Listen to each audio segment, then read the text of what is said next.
नमस्कार विद्यार्थियों, मेघराज गुरुकुल में आपका स्वागत है। और आज जो क्लास आपके लिए लेके आए हैं, जैसे आप जानते हैं ग्राम विकास अधिकारी वीडियो के एग्जाम्स आने वाले हैं और अपने पास टाइम है तो अपन कम्प्लीटली इसके मॉडल पेपर्स लेने वाले हैं मैथमेटिक्स के। और मॉडल पेपर्स के बारे में बात करने वाले हैं तो ये समझ लो पहला मॉडल पेपर हम आज आपके लिए लेके आए हैं। 30 नंबर के 24 क्वेश्चन, मतलब 24 क्वेश्चन ऐसे मॉडल पेपर्स हम आपके लिए लेके आके रहेंगे दोस्तों। तो अगर आप चैनल पर नहीं है तो पहले चैनल को सब्सक्राइब कर लीजिए। और आगे भी और भी बहुत बेहतरीन, जैसे भी कोई एग्जाम आप अच्छी तरह जानते हो जो आता है उसके लिए मॉडल पेपर्स हम लेके आते हैं। जैसा भी छत्र श्रेणी में भी किया था अपन ने, हमारे मॉडल पेपर एकदम सटीक बैठे हैं। तो वैसे अपन पैटर्न पे लेके आए हैं, बिल्कुल जितने भी टॉपिक आपके सिलेबस में उन टॉपिक में मॉडल पेपर लेके आए। तो एंड तक वॉच करो, डेली एक मॉडल पेपर आपको मिलेगा। अगर आप अच्छे से पढ़ेंगे तो आपकी तैयारी एग्जाम तक बहुत अच्छी हो जाएगी। जब तक आपको वीडियो का एग्जाम में महीने भर बाद तो पॉसिबिलिटी आपकी बढ़े रहेगी। तो शुरुआत करते हैं अपन वीडियो मेंस के मॉडल पेपर में। और जो क्वेश्चंस बनते हो किस प्रकार के बनते हैं उनके बारे में बात करेंगे अपन। देखो तो जितने भी टॉपिक आपके सिलेबस में उन सबके बारे में कंप्लीटली बात करने वाले हैं अपन। तो देखिए आप, तो पहला क्वेश्चन आपका प्रतिशत टॉपिक्स है। और क्वेश्चन क्या कह रहा है, देखो सुनो। एक्स की आई वाई की आई से 10% अधिक है तो वाई की आई एक्स की आई से कितने प्रतिशत कम है। तो अपन कह रहे हैं एक्स की आई वाई की आई से 10% अधिक है तो वाई की आई एक्स की आई से कितने प्रतिशत कम है, ऐसे आपसे बोला गया है। तो देखो कमी वर्दी क्वेश्चन है, प्रतिशत का बिल्कुल सिंपल है। तो जब भी कभी ऐसा क्वेश्चन आता है ना तो वर्दी दे के कमी पूछता है और कमी दे के वर्दी पूछता है। तो यहाँ वर्दी दे दी और क्या पूछ रहा है बताओ, कमी पूछ रहा है। वर्दी देकर तो क्या पूछ रहा है बताओ, कमी।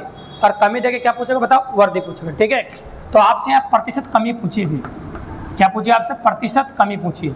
एक बात याद रखिएगा, जिसको दे रखा उसको हमेशा ऊपर लिखो। जैसे वर्दी दे रखी है 10% की तो वर्दी को आपने ऊपर लिख दिया।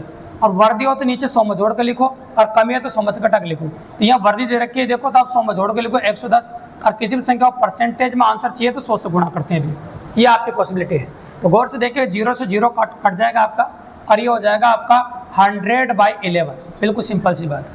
अब 11 का पाड़ा बोलिए आप, 11 नाम 99, मतलब 9 से 1/11%। तो आपको 9 से 1/11% की कमी हो जाएगी। मतलब वर्दी देके कमी या कमी देके वर्दी, इस प्रकार के प्रश्न एग्जाम में देख सकते हैं आप। और ऐसे क्वेश्चन एग्जाम में पुटअप होते हैं। तो ये था अपना पहला क्वेश्चन। अब आ जाता है क्वेश्चन नंबर 2 पे। तो क्वेश्चन नंबर 2 क्या कहता है अपना, उसके बारे में बात करके देखेंगे। तो स्क्रीन पे देखो क्वेश्चन नंबर 2 दिख रहा होगा आपको, उसको नोटिस करो। ये क्वेश्चन भी प्रतिशत टॉपिक से लिया अपन ने। यदि किसी आयत की लंबाई 25% बढ़ जाए और चौड़ाई 20% घट जाए तो आयत के क्षेत्रफल में कितने कौन सा परिवर्तन आपको देखने को मिलेगा। तो भैया गणित में एक ब्रह्मास्त्र जो पूरे गणित में काम आता है, जिसे बोलते हैं अपन परसेंटेज परिवर्तन। ये ब्रह्मास्त्र गणित का जहाँ डबल प्रतिशत की बात आती है वहाँ 100% काम आता है। और एक बात याद रखिएगा, हर एग्जाम में इसका एक क्वेश्चन 100% पॉसिबल है, चाहे वो कैसा भी दे, चाहे किसी भी चैप्टर से आए। तो परसेंटेज परिवर्तन बराबर +-a +-b +-ab/100, +-a +-b और +-ab/100। बिल्कुल सिंपल सी बात है। तो +-a +-b है, +-ab/100 हो गया। तो देखो पहले 20 बढ़ के दे रखा है, मतलब 20 प्लस का 25 प्लस का दे रखा है, और 20 घट का दे रखा है, मतलब ये कमी दे रखी है। तो ये दो चिन्ह इसलिए किया कि वर्दी हो तो प्लस लिखो और कमी हो तो माइनस लिखो। और तीसरा चिन्ह का जो गुणनफल, इन दोनों चिन्हों का गुणनफल होता है। अभी ये दोनों चिन्ह जिसके होते हैं, जैसे ए का मान कितना था, 25% बढ़ गया तो 25 प्लस का है, और दूसरा 20 घटा तो 20 माइनस का भी है। अब ये प्लस का, ये माइनस का, तो प्लस को माइनस से गुणा करने में क्या आता है, माइनस। तो अगला चिन्ह माइनस का आएगा और दोनों को साथ में लिखना पड़ेगा, 25 × 20/100। इस प्रकार से लिख सकते हैं आप। अब आप काउंट कर सकते हैं, काटना आसान आपके लिए, कोई बड़ी बात नहीं। चलो 20 से काटो, कितनी बार कटेगा, 5 बार। 5 से 1 बार, ये कितनी बार कटेगा, 5 बार। पहले 25 में से आप 20 घटा दो, 25 में 20 घटाओगे कितना आ गया, 5, और यहाँ भी 5 बच गया। तो 5 में से 5 जाएगा, कितना बचेगा आपका, 0। तो 0 का मतलब होता है अपरिवर्तित, मतलब सेक्टरेबल में कोई परिवर्तन नहीं होगा, प्लस सेक्टरेबल जैसा था वैसा ही रहेगा, मतलब अपरिवर्तित रहेगा। नो चेंज कह सकते हो आप, मतलब सेक्टरेबल में कोई परिवर्तन आपको देखने को नहीं मिलेगा। इस प्रकार से पॉसिबल है। तो ये हो गया भाई क्वेश्चन नंबर आपका 2, जो भी प्रतिशत टॉपिक से अपन ने लिया था आपके सामने। अब आ जाओ क्वेश्चन नंबर 3 पे। क्वेश्चन नंबर 3 बहुत प्यारा टॉपिक है, अनुपात से लिया गया तरीका। एक बात और सुन लेना, क्वेश्चंस तो मॉडल पेपर के हिसाब से मिलेंगे आपको और तरीके बहुत यूनिक मिलने वाले हैं। तो जिन बच्चों की तैयारी है, टॉपिक्स पढ़ रखे हैं और जो तैयारी को अंजाम देना चाहते हैं और मॉडल पेपर देखना चाहते हैं, तो बहुत ज़्यादा फायदा मिलने वाला है, ये गारंटी है आपको। और तरीके भी यूनिक मिलेंगे, जो आपने पढ़ रखे हो सकता है उनसे बेहतरीन तरीके आपको देखने को मिले। तो 3 संख्याएं 3:2:5 के अनुपात में है, उनके वर्गों का योग 1862 है। 3 संख्याओं में सबसे छोटी संख्या ज्ञात कीजिए। तो देखो इनके वर्गों का योग दे रखा है। तो मान लीजिए पहली संख्या जो है ना, आपको 3:2 3x मान लो, दूसरी 2x मान लो। 2 या 2 से अधिक राशियां जब आपको अनुपात में दे तो पहले हम 1 से गुणा कर देते हैं। 2 या 2 से अधिक राशियां जब आपको अनुपात के अंदर दे तो हम पहले 1 से गुणा कर देते हैं। और इनके वर्गों का योग दे रखा है 1862। तो बताओ 3x का वर्ग कितना होगा, बताओ आपका 9x², है ना। और 2x का वर्ग कितना होगा बताओ। हाँ, वर्ग करना आपको, वर्गों का योग दे रखा है तो वर्ग की बात कर रहे हैं अपन। देखो तो 2x का वर्ग कितना होगा आपका 4x² प्लस 5 के x का वर्ग कितना होगा 25x²। और वर्गों का जो योग दे रखा है आपको 1862, ये आपको दे रखा है। अब इनको जोड़ देंगे अपन, कितना हो जाएगा 13, तो ये 38x² हो जाएगा भैया। 38x² बराबर 1862। अब जो कटराओं को काट देते हैं, तो पहले 2 से काटते हैं भैया, 19 बार कट जाएगा। 2 से काटो, 9 दूनी 18, 3 दूनी 6 और 1 दुआ 2। अब 19 का पाड़ा बोलो क्योंकि कोई विकल्प नहीं है, क्योंकि 19 एक अभाज्य संख्या है और किसी से नहीं कटेगा भी। तो 19 से कम 19 काटो। अच्छा 4 गुनी 76 है ना, 4 गुनी कितना 76। अब कितना बच गया, 4 गुनी 76 होगा, तो 4 गुनी 76 होगा 4, और कितना बच जाएगा आपका, हाँ 17 बच जाएगा। तो 9 गुनी 171 हो जाएगा, 49 बार कट जाएगा। तो आप आगे x² बराबर 49, ऐसा कह सकते हैं x² बराबर 49। तो 49 का वर्गमूल होगा 7, मतलब x का मान आ गया आपका 7। अब x का मान आने के बाद ये देखें क्या पूछा आपसे, सबसे छोटी संख्या ज्ञात कीजिए। तो जिसका अनुपात सबसे छोटा होता है वो सबसे छोटी संख्या होती है, जिसका अनुपात सबसे बड़ा होता है और सबसे बड़ी संख्या होती है। सबसे छोटा अनुपात इसी का है। तो x का मान 7 इसमें रख दो, तो 2 गुणा 7, आंसर हो जाएगा आपका 14। तो एग्जैक्टली आंसर सबसे छोटी संख्या होगी आपकी 14। बिल्कुल सिंपल और काफी इजीली। ये क्वेश्चन नंबर 3 था, जो कि आपको दिख रहा होगा, रेशियो टॉपिक से पूछा गया था। बिल्कुल सिंपल है। तो क्वेश्चन नंबर 3। अब आ जाओ क्वेश्चन नंबर 4 पे। क्वेश्चन नंबर 4 क्या कहता है आपका, देखो नोटिस करो। 4 संख्याएं 1:2:3:4 के अनुपात में है, उनका योग 16 है, और पहली और चौथी संख्या का योग क्या होगा, ये आपसे पूछा गया है। तो बहुत प्यारा सवाल। देखो तो आप जानते हैं योग दे रखा आपको, क्या दे रखा है योग। पहले नोटिस करो क्या दे रखा है आपको। तो देखो जिसमें 4 भाग इसका, 3 भाग इसका, 2 भाग इसका, 1 भाग इसका, टोटल भाग अगर जोड़े आप तो ये हो जाएगा आपका 10। तो 10 भाग बराबर दे रखा है आपको 16। 10 भाग बराबर कितना दे रखा है आपको, 16 दे रखा है ना। अब 10 भाग बराबर 16 दे रखा है, तो आप कह सकते हैं 1 भाग बराबर होगा 16/10। नीचे घुमा सकते हैं, ये 1 भाग बराबर आ गया। तो पहले जब भी क्वेश्चन आए तो इस प्रकार से कर लो। अब आपसे पूछा पहली और चौथी संख्या का योग बताइए। तो पहली तो 1 है, चौथी कितनी 4, इनका योग पूछा है। तो 1 और 4 कितना हो जाएगा आपका 5। तो 5 बराबर निकालना है बस। तो 5 बराबर 16/10 गुणा 5। ठीक है।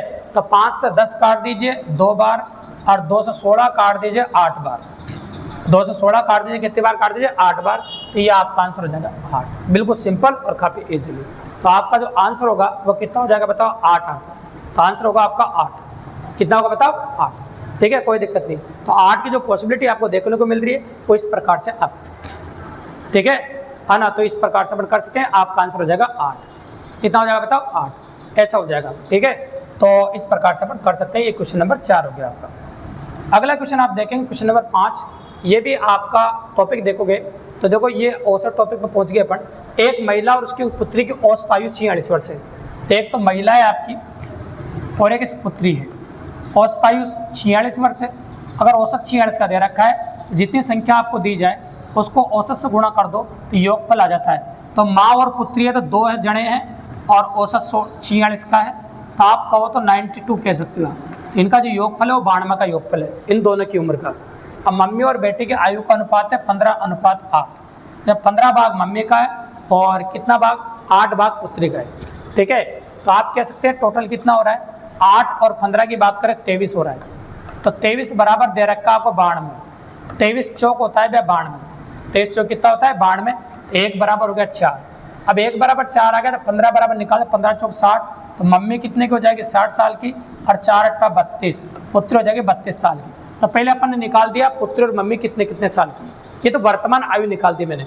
अब क्या बोला, 8 वर्ष बाद उनकी आयु का अनुपात क्या होगा, तो बाद मतलब भविष्य में जा रहे हैं, और जब भविष्य में जाते हैं समय में वृद्धि होती है, तो 8 साल बाद मम्मी हो जाएगी 8 साल प्लस होकर 68 की, और पुत्री हो जाएगी आपकी 8 साल बाद 40 की, क्योंकि 8 साल बाद की बात कर रहे हैं, 8 वर्ष बाद की। तो इस प्रकार से अब काट दो तो अनुपात आ जाएगा आपका।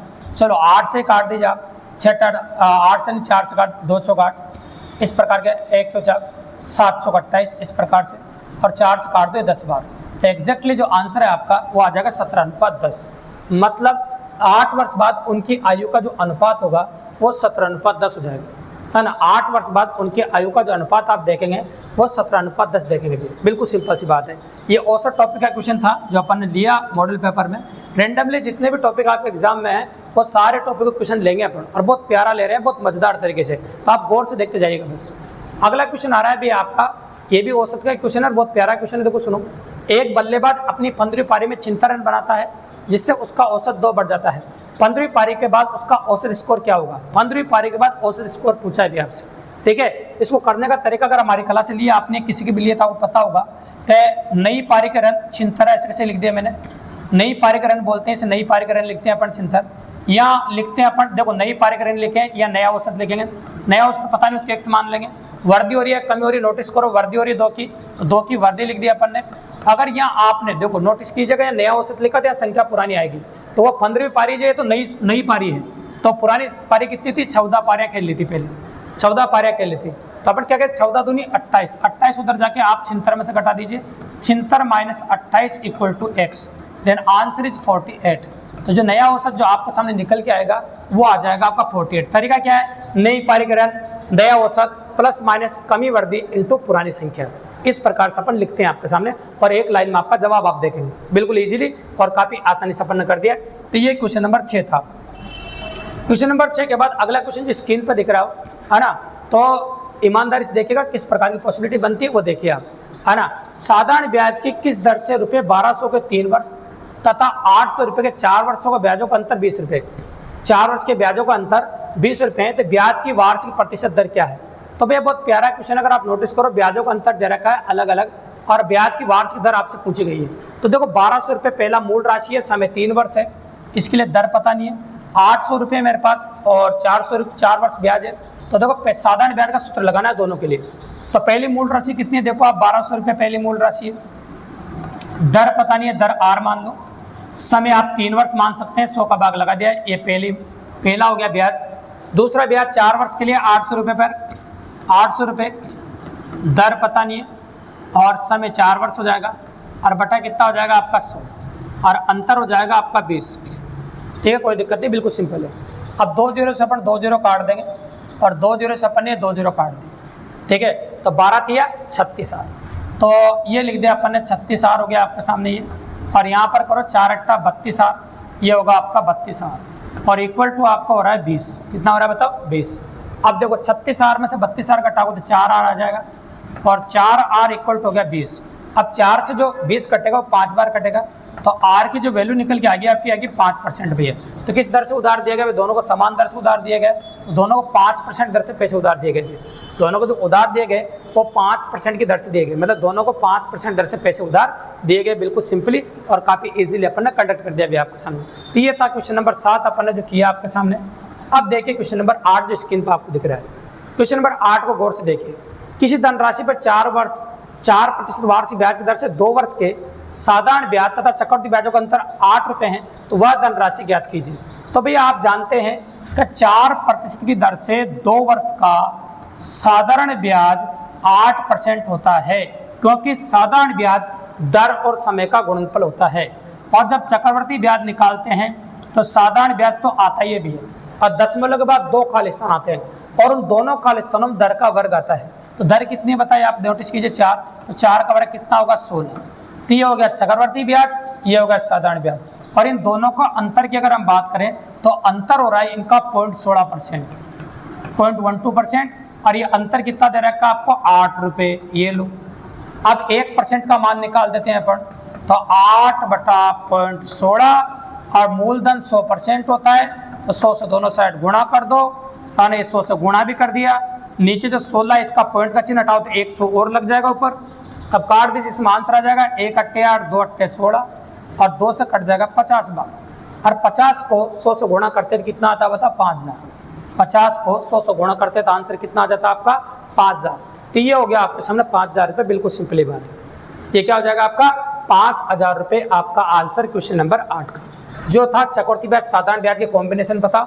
ये ऐसा क्वेश्चन आपने नोटिस किया होगा कि प्रथम पारी में चतुर्थ श्रेणी कर्मचारी में पूछा गया था, और मैंने पहले कहा था उनको पढ़ाया था उससे पहले कि भैया जब भी कभी चक्रवृद्धि ब्याज साधारण ब्याज में कम क्वेश्चन पुटअप किए जाएं तो फिर ऐसे क्वेश्चन आने के चांस बन जाते हैं दोनों के अंतर से रिलेटेड। तो ये मैंने वहां भी बोला था और आज तुमको बोल रहा हूँ वीडियो की जो तैयारी कर रहे बच्चे, ठीक है।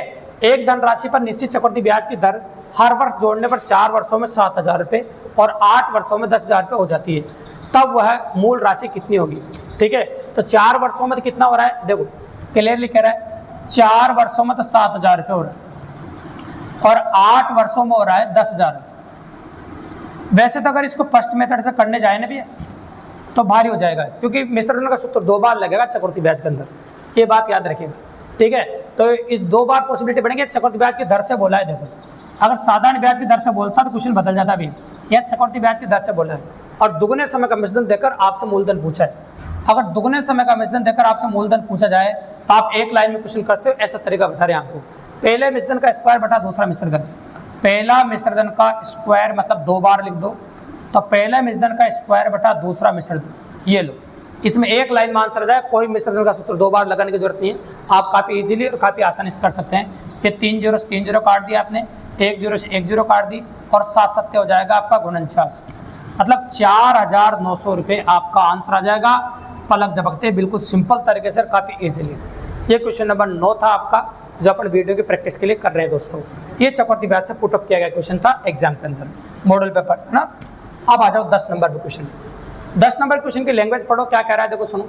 किसी वस्तु को 900 रुपये में बेचने पर हुआ लाभ, देखो किसी वस्तु को 900 रुपये में बेचो तो लाभ होता है, किसी वस्तु को 900 रुपये में बेचने पर हुआ लाभ, फिर कोमा है, किसी वस्तु को 450 रुपये में बेचने पर हुई हानि, ये हानि है का 2 गुना है, का मतलब गुना, 2 गुना मतलब 2, लाभ हानि का 2 गुना है।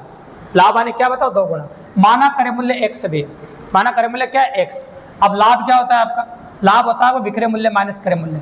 विक्रय मूल्य कितना आपका 900 और माइनस कितना हुआ x, और कोमा मतलब बराबर, और हानि बराबर क्या हो जाएगा आपका। हानि की अगर बात करें हम आपके सामने तो हानि बराबर क्या हो जाएगा, ये तो हो गया आपका, देखो अपन ने बोला किसी को 900 रुपये में बेचने पर हानि बराबर होता है क्रय मूल्य माइनस विक्रय मूल्य, तो x माइनस 450, ये लो।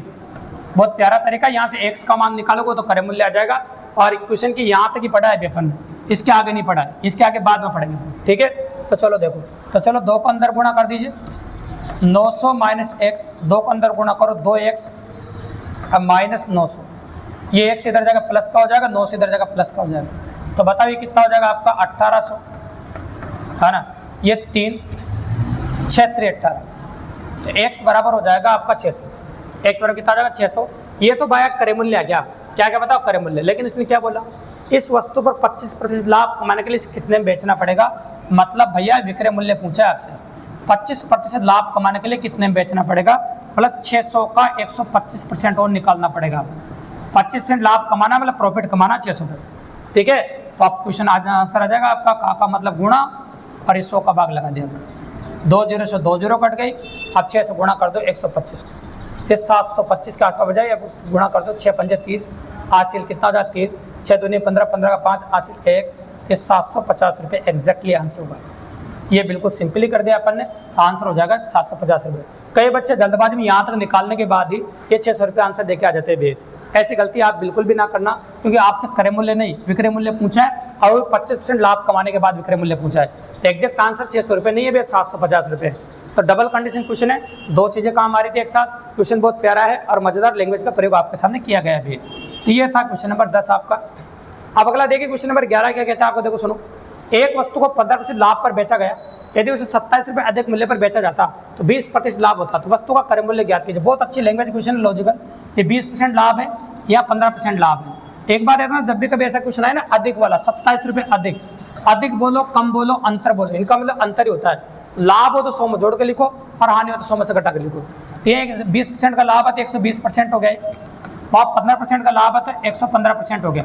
और इन अधिक या कम बोलो अंतर होता है, तो इन दोनों का जो अंतर है वो दे रखा है भी आपको कितने रुपए दे रखा है बताओ 27 रुपये, ये इन दोनों का अंतर दे रखा है। ठीक है, अब घटाओ कितना आ जाएगा 5% बराबर 27 रुपये, 1% बराबर 27/5 रुपये।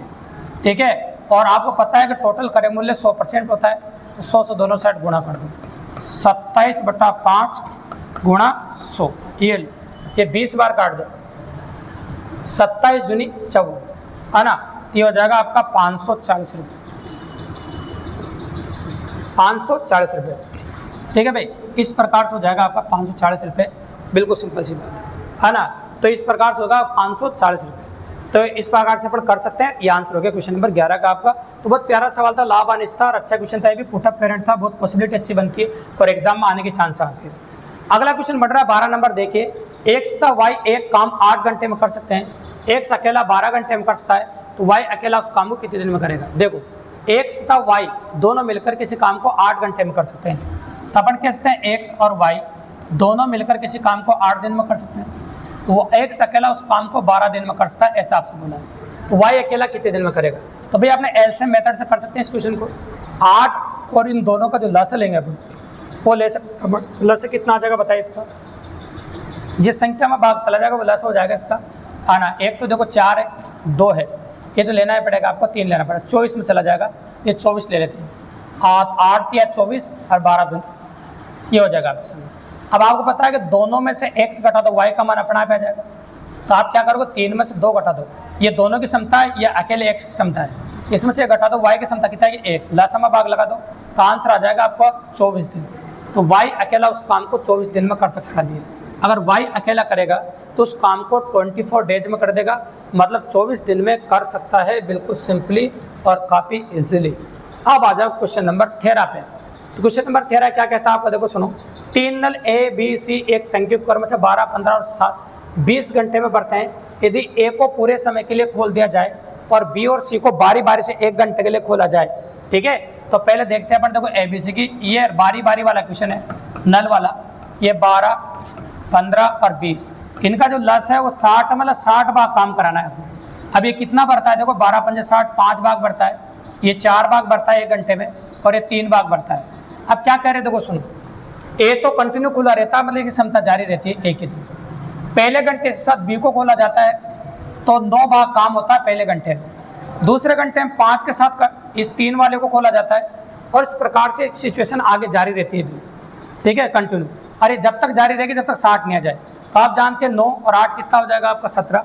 चलो इसको कंटिन्यू करते हैं अपन, 17 कितनी बार हो जाएगा, 3 बार हो जाएगा, 17 या 51 हो जाएगा। तो मैं इसको 3 बार लिख दो, ऐसे कैसे, यूँ कह सकते हो आप, जैसे 5 + 4 आ गया, फिर 5 + 3 आ गया, दूसरी बार लिख दिया अपन, ठीक है, और फिर एक बार लिख दो 5 + 4 आ गया, 5 + 3 आ गया, टोटल 6 घंटे में 51 काम हो गया भाई, 6 घंटे हो गए, 51 काम हो गया। अब अगला काम करने को ना क्या बता, ये वाला है ना, ये वाला काम आ करना आएगा, तो ये आ जाएगा भैया 5 + 4 9, तो ये 60 काम हो गया टोटल। ये पहला घंटा है, दूसरा घंटा है, तीसरा, चौथा, 5वां, 6वां और 7वां, तो 7 घंटे में टोटल 60 काम हो गया भैया। तो आपको कितने घंटे लगेंगे, अगर ऐसे काम करेंगे तो 7 घंटे लगेंगे। कितने घंटे लगेंगे, 7 घंटे, बिल्कुल सिंपली और काफ़ी इजीली। इस प्रकार से आप क्वेश्चन कर सकते हैं। ये क्वेश्चन नंबर 13 हो गया। क्वेश्चन नंबर 13 के बाद अगला क्वेश्चन, जब स्क्रीन पर आप देख रहे हो गौर से देखो, क्वेश्चन नंबर 14 है। क्या कहता है, देखो सुनो, एक विद्यार्थी यदि 2.5 किलोमीटर प्रति घंटा गति से स्कूल जाता है तो 6 मिनट देरी से पहुंचता है। यदि वो 3 किलोमीटर प्रति घंटा की गति से स्कूल जाए तो 10 मिनट जल्दी पहुंच जाता है। तो घर से इसको स्कूल दूरी ज्ञात कीजिए, डिस्टेंस वाला क्वेश्चन है भैया। जब भी कभी ऐसा क्वेश्चन आ जाए ना भैया, दूरी निकालनी हो तो करना क्या आपको, चालों का गुणनफल बटा चालों का अंतर इंटू समय। तो चालों का गुणनफल बटा चालों का अंतर, तो चालों का गुणनफल हो गया आपका ये, और चालों का अंतर, इन दोनों का अंतर हो जाएगा 0.5, 3 में से 2.5 घटाओगे तो 0.5 हो जाएगा। तो चालों गुणनफल बटा चालों का अंतर। अब याद रखो समय की, समय कैसे लिखते हैं, 10 मिनट जल्दी, ये जल्दी बोला है पहले, और ये देर बोला है। असमान समय बोलने पर जुड़ते हैं भैया, असमान समय बोलने पर क्या हो जाएंगे, जुड़ जाएंगे, और समान बोले तो अंतर होता है। ये असमान समय बोला इसलिए जुड़ जाएगा, प्लस 16 मिनट हो जाएगा, और 16 मिनट को घंटे में बदलने के लिए किसका भाग लगा बताओ, 60 का। 16 मिनट को घंटे में बदलने के लिए किसका भाग लगा बताओ, 60 का, ठीक है। तो 5 से कितनी बार कटेगा बताओ, ये 5 बार, कितनी बार कटेगा बताओ, 5 बार, ठीक है।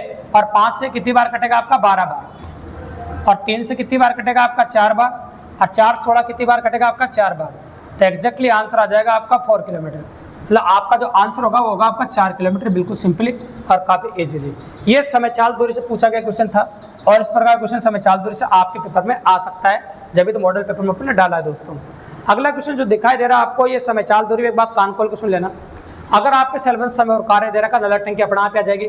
मैंने चतुर्सेन के टाइम पे बोला था, कई लोग बोल रहे थे सर हमारे सिलेबस समय और कार्य दे रखा है, क्या क्या नल टंकी भी आ सकता है? और आया भैया, और आप क्वेश्चन भी देख चुके चतुर्सेन कर्मचारी में। अगर आपके सिलेबस समय और कार्य दे रखा है, वीडियो में दे रखा है, तो समय और कार्य के साथ नल टंकी आएगी और समय चाल दूरी सिंगल लिख रखा है, रेलगाड़ी भी आएगी, नाव और धाराएं भी आएगी। ये बात नोट कर लेना मेरी, 100% पॉसिबल है, क्योंकि सब टॉपिक होते हैं साथ में आते भी। देखो, दो समान लंबाई वाली रेलगाड़ियां समांतर पटरियों पर क्रमशः 65 किलोमीटर प्रति घंटा तथा 85 किलोमीटर विपरीत दिशा में चल रही है। तो विपरीत दिशा में चलने पर आप समय निकालोगे ना, तो समय बराबर होगा दोनों ट्रेनों की लंबाइयों का जोड़ बटा चालों का योग होता है, ये होता है। तो इस प्रकार 6 सेकंड में पार कर लेती है। तो समय दे रखा है आपको 6 सेकंड, दोनों की लंबाई बराबर, इसकी भी x मान लो और इसकी भी x मान लो, दोनों की लंबाई x मान ली। अब दोनों की चालें जोड़ देते हैं भैया, चालें जुड़ेगी आपकी 65 प्लस 85, ये किलोमीटर प्रति घंटा में, इसको मीटर पर सेकंड बदलने के लिए आपको 5/18 से गुणा करना पड़ेगा।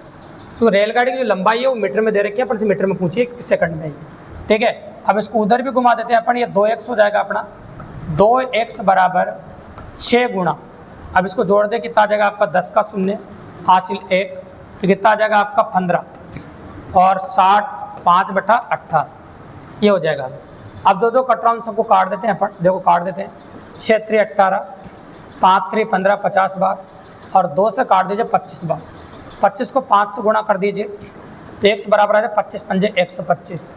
मतलब ट्रेन की जो लंबाई है, एक प्रत्येक ट्रेन की लंबाई वो 125 मीटर होगी भी। प्रत्येक ट्रेन की लंबाई जब देखेंगे आप तो 125 मीटर आपको देखने को मिलेगी, बिल्कुल सिंपल है। तो ये होगी ट्रेन की लंबाई। समय चाल दूरी का क्वेश्चन है, रेलगाड़ी से रिलेटेड है, ये आपसे एग्जाम में पूछा गया है, ठीक है। अगला क्वेश्चन जो स्क्रीन पे देख रहे हैं लसा मसा क्वेश्चन है भैया, दो संख्याओं का लसा और मसा गुणनफल। देखो आप जानते हैं पहली संख्या इंटू दूसरी संख्या बराबर लसा इंटू मसा, तो लसा इंटू मसा का गुणनफल दे रखा आपको 24, तो पहली संख्या इंटू दूसरी संख्या बराबर लसा इंटू मसा होता है, ये मैंने लिख दिया। और दोनों संख्याओं का जो अंतर है, अंतर दे रखा है आपको 2 का, ऐसे दे रखा है, तो दोनों संख्याएं बताइए। तो ऑप्शन से कर सकते हैं इस क्वेश्चन को। देखो दोनों संख्याओं का अंतर की बात करते हैं, अंतर सब में 2 का, ये दो, इसमें 3 का अंतर है, पहले गलत हो गया, सब में 2 का अंतर है, 2 का अंतर है, लेकिन गुणनफल 24 आना चाहिए, इससे गुणनफल 24 नहीं आ रहा है, इससे गुणनफल 24 नहीं आ रहा है, इससे गुणनफल 24 नहीं आ रहा है, लेकिन 6 चौक कितना होता है 24, तो दोनों संख्या गुणनफल कितना आ रहा है 24। तो इसको ऑप्शन से कर सकते थे डायरेक्ट, बिल्कुल सिंपल क्वेश्चन है और काफ़ी इजीली कर सकते थे आप। लॉजिकल क्वेश्चन की डिमांड बन रही है आजकल एग्जाम में, इसलिए ऐसा पॉसिबल है। अगला क्वेश्चन जो स्क्रीन पर आपके सिलेबस के हिसाब से जो भिन्न टॉपिक्स हैं, जो पहला टॉपिक आपके सिलेबस में दे रखा फ्रैक्शन, जिसे बोलते हैं भिन्न। किसी बांस के 0.0 और 5/8 भाग क्रम से मिट्टी और पानी के अंदर है। तो जब भी कभी इस प्रकार के प्रश्न एग्जाम में दिखाई दे तो ये क्वेश्चन 3 स्टेप में सोल्व होते हैं। पहले स्टेप में जितने भी टुकड़े दे रखे हैं उन सब टुकड़ों को जोड़ दीजिए। 0.1 का मतलब होता है 1/10 और ये 5/8। तो पहली स्टेप में 2 टुकड़े दे रखे 2 जोड़ो, 3 दे रखे 3। जब भी एग्जाम में तुम्हारे क्वेश्चन आए 10 टुकड़े दे 10 भी जोड़ दो। अल्लाह से ले लो 40, 10 का भाग दो कितनी बार जाएगा 4 बार, 8 का दो 5 बार 25 बार, ये 29/40 आ जाएगा आपका। ये पहली स्टेप है। फिर सेकंड स्टेप में करना क्या है कि शेषफल निकालने के लिए 1 में से जो मान है वो घटेगा भी। तो 1 में से घटाओ, ये 40 लिखा आपने, 40 से कम 40, 40 में से 29 घटाओ तो कितना आएगा 11/40। अब तीसरी स्टेप में ये करना का जो आंसर आया है उसको आपको जो मान दे रखा है उसके बराबर करना है, क्योंकि उसी के बराबर है। तो 11/40 बराबर 2.75 मीटर। अब यहाँ से जो 1 का मान निकालोगे, एक बांस की लंबाई है, तो 1 का मान निकालोगे वही आंसर आपका। इसको इधर घुमाएंगे, इसको नीचे घुमा देंगे, तो 1 बराबर आ जाएगा आपका 27540। नीचे 11 घुमाए, ये दशमलव टेका था, 100 का भाग में लग जाएगा नीचे, ये 1 का मान हो जाएगा। बस काट दो, जिसमें आंसर देखने को मिलेगा आपको। 0 से 0 काट दो, है ना। 11 से काटो, 11 दूनी 22, 11 पंजे 55, ठीक है। अब 5 से काटो 2 बार, 5 से काटो 5 बार, 2 से काटो इसको 2 बार, 5 को 2 से गुणा किया 10 मीटर। तो बांस की जो लंबाई आप देखेंगे वो 10 मीटर होगी। भाई एग्जैक्टली आंसर भिन्न का क्वेश्चन है, तो बांस की जो लंबाई आप देखेंगे वो 10 मीटर रहेगी। जो बांस की जो लंबाई है ना वो 10 मीटर होगी। तो अगर आप वीडियो एंड तक देख लेंगे दोस्तों तो मजा आ जाएगा आपको, और आपको वास्तव में पता चल जाएगा वीडियो एग्जाम में जो 24 क्वेश्चन आएंगे ना गणित के, वो किस प्रकार के आएंगे और कितनी मेहनत अपन ने इन क्वेश्चन के बीच में की है, और कैसे क्वेश्चन वास्तव में आपके पैटर्न के हिसाब से लेके आए पिछले पेपरों को ध्यान में रखते हुए, ठीक है। क्वेश्चन नंबर 18 देखो, एक आयताकार प्लाट की भुजाओं में 5:4 का अनुपात है और इसका क्षेत्रफल 5000 वर्ग मीटर है, तो प्लाट का परिमाप ज्ञात कीजिए। देखो जब भी दो या दो से अधिक राशि आपको अनुपात में दे तो उनको x से गुणा कर दो पहले, तो ये 5x हो जाएगी, 4x हो जाएगी। और क्या दे रखा है आपको? क्षेत्रफल। और आयत का क्षेत्रफल क्या होता है आपका? लंबाई इंटू चौड़ाई, और बराबर दे रखा है 500 वर्ग मीटर। अब जो कट रहा है उसको काटो, 5 से तो 5 कटेगा, 4 से कटेगा 25 बार, ये लो। तो x को x से गुणा किया, x स्क्वायर बराबर 25 और x बराबर हो जाएगा आपका 5, ये लो। तो x का मान तो 5 आ गया। तो आप बता सकते हैं कि लंबाई कितनी होगी, देखो यहाँ से बता सकते हैं आप। तो x का मान 5 इसमें रखो, लंबाई हो जाएगी 25 और चौड़ाई हो जाएगी 20, यहाँ रखोगे जब लंबाई और चौड़ाई आगे। और परिमाप क्या होता है आप अच्छी तरह जानते हो, तो 2 बार तो लंबाई और 2 बार चौड़ाई जोड़ते हैं भी, मतलब 2 बार 25 और 2 बार ये जोड़ना है, तो 2 बार तो ये जोड़ना है और 2 बार ये जोड़ना है, तो ये तो हो जाएगा आपका 50 और ये हो जाएगा 40, इसे बोलते हैं परिमाप। तो 2 बार लंबाई 2 बार चौड़ाई जोड़ दो, आयत का परिमाप आ जाता है, और आयत का परिमाप आ गया आपका 90 metre. Exactly answer is this, बिल्कुल सिंपल और काफ़ी इजीली। अब आ जाए क्वेश्चन नंबर 19 पर, आयतन टॉपिक से हैं। एक घन आपका आयतन 64,000 घन सेंटीमीटर है, तथा की भुजाएं 1:2:4 के अनुपात में। तो अपन हमेशा कह रखा है जब भी कोई भी राशि अनुपात में दे तो पहले आप x से गुणा कर दो bx, ये ऐसा करना ही पड़ेगा। सबसे बड़ी भुजा ज्ञात कीजिए। आयतन क्या होता है आपका? घन आपका लंबाई इंटू चौड़ाई इंटू ऊंचाई, मतलब तीनों को गुणा कर दो, x गुणा 2x गुणा 4x, ठीक है, इस प्रकार से। अब देखो 4 से काटे अपन, 2 से काटो, 3 दूनी 6, 2 दूनी 4, है ना, 8 चौक 32, 8000, ठीक है। x क्यूब बराबर 8000। अब घनमूल निकालो, 8 का तो 2, 1000 का 10, तो x बराबर आ जाएगा आपका 20, ठीक है। सबसे छोटा मान जिसका होता है सबसे छोटी भुजा होगी, तो x का मान 20 इसमें रखो, तो सबसे छोटी भुजा कितनी आ जाएगी? 20 आ जाएगी आपकी। एग्जैक्टली x का मान है ना, सबसे बड़ी भुजा पूछिए, छोटी नहीं पूछिए, तो ये तो सबसे छोटी भुजा है, बड़ी भुजा 4x है ना, तो x का मान इसमें रख दो, तो ये आ जाएगा 80 centimetre. Exact answer is 80 centimetre. ये सबसे बड़ी भुजा की लंबाई है, और सबसे छोटी पूछता तो 20 आ जाती है। तो ये हो गया आयतन का क्वेश्चन, बिल्कुल सिंपल और काफ़ी ईजी। अब आ जाओ क्वेश्चन नंबर 20 पे। क्वेश्चन नंबर 20 भी आयतन का, एक संदूक की लंबाई चौड़ाई ऊंचाई क्रम से दे रखी है आपको। यदि उसमें 15 घन मीटर आयतन वाले घन में रखे जाएं तो घनों की संख्या कितनी होगी?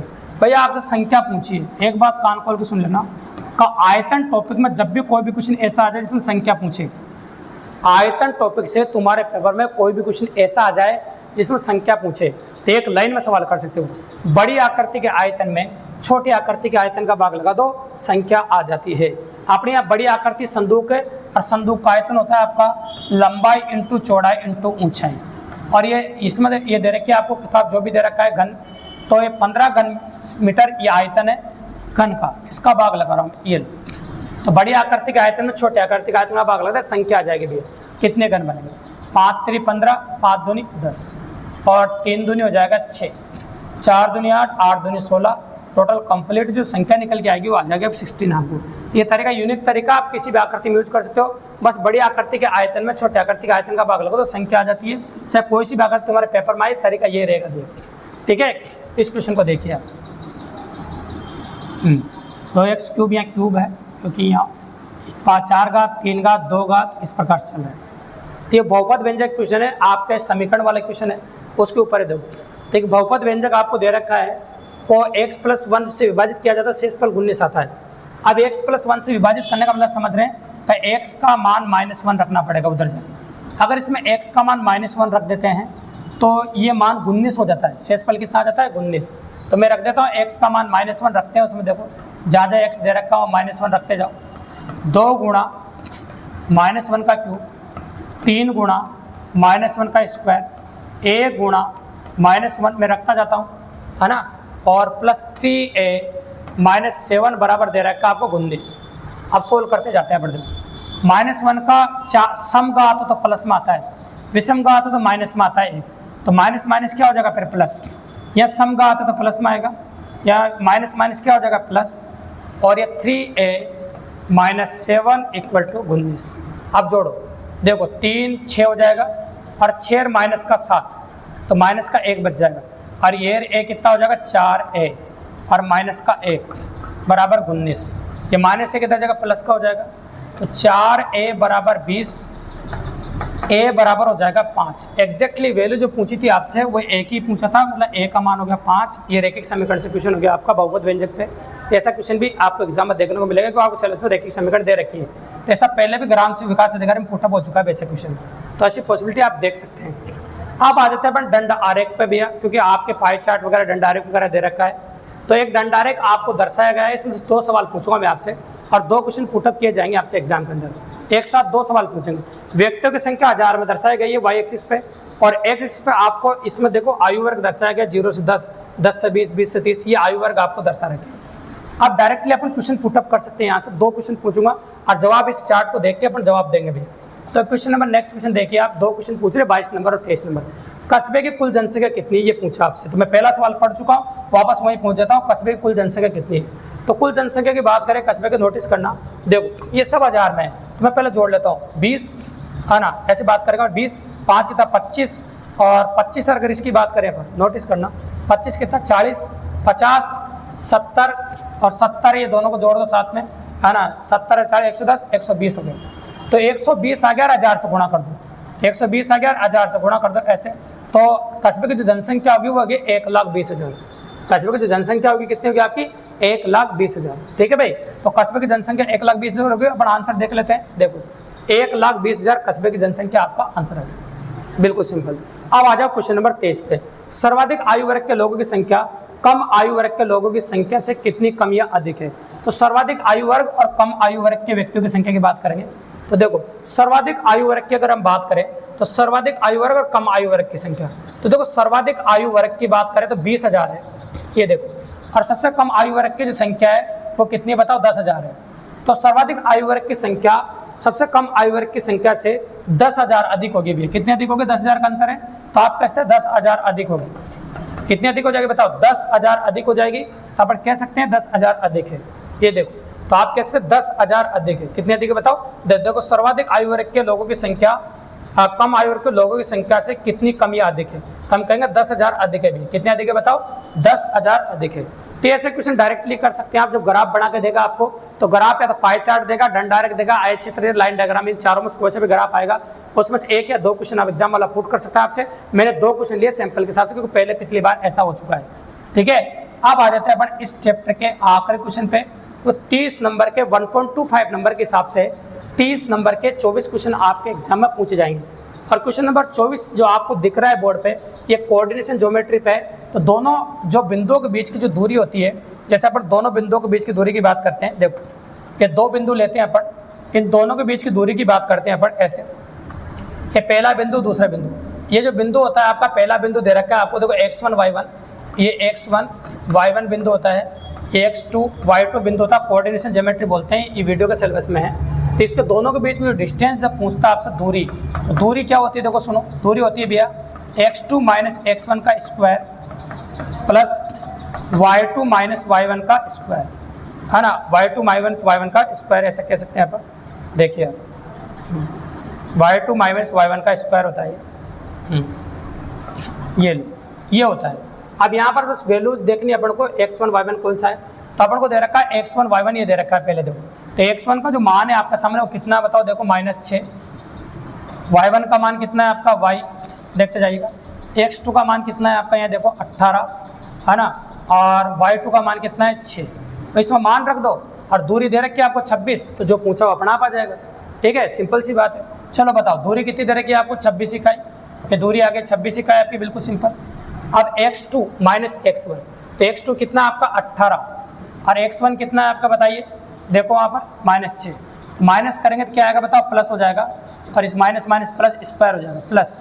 y2 का मान कितना है आपका, देखो y2 का मान 6 है, तो 6 माइनस y1, तो y1 कितना बताओ आपका y, इसका स्क्वायर हो जाएगा। ये लो क्वेश्चन कंप्लीट। स्क्वायर उधर जाएगा वर्गमूल बना देगा, है ना, 676 हो जाएगा ये 26 का स्क्वायर। और ये 18 कितना होगा 24, तो 24 का स्क्वायर 576 हो जाएगा। और ये हो जाएगा 6 माइनस y का होल स्क्वायर। 576 घटाओ तो कितना बच जाएगा आपका, 100 बच जाएगा। और ये होगा 6 माइनस y का स्क्वायर। स्क्वायर उधर जाएगा वर्गमूल बना देगा, 10 बच जाएगा, 6 माइनस y उधर जाएगा प्लस का हो जाएगा। और आप कह सकते हैं देखो, और ये जो 10 की बात करें अपन, ये इधर आके माइनस का हो जाएगा यहाँ के। तो y बराबर हो जाएगा आपका, y बराबर 6 माइनस 10, मतलब आंसर आएगा आपका -4। तो y की वैल्यू आएगी ना, तो वो कितनी आएगी बताओ, -4 आ जाएगी। तो ये कोऑर्डिनेशन ज्योमेट्री से क्वेश्चन है, निर्देशांक ज्यामिति से क्वेश्चन पूछा गया भैया। तो इस प्रकार से वीडियो में आपका जो पेपर देखेंगे ना आप, जब पेपर आएगा 24 क्वेश्चन 30 नंबर के, वो इस प्रकार के क्वेश्चन आपको देखने को मिलेंगे भैया। तो ये पहला मॉडल पेपर सोल्व कराया मैंने आपके लिए, वीडियो वाले जो बच्चे मेंस की तैयारी कर रहे हैं, जिनका 2 नवंबर को एग्जाम है, तो उनके लिए पहला मॉडल। ऐसे और भी मॉडल पेपर आप देखोगे, तो चैनल को सब्सक्राइब करके रखो दोस्तों। हर एग्जाम, जो भी एग्जाम आता है उसकी क्लासें भी लेते हैं और आंसर की सबसे पहले जारी करते हैं दोस्तों। तो अगर वास्तव में हमारा 16 साल का एक्सपीरियंस का अगर आप भी लाभ उठाना चाहते हैं दोस्तों, तो इस लोग को सब्सक्राइब करके रखें, शेयर करें और ज़्यादा से ज़्यादा लोगों को देकर वीडियो कंप्लीट देखें, तो बहुत मजा आने वाला दोस्तों। धन्यवाद।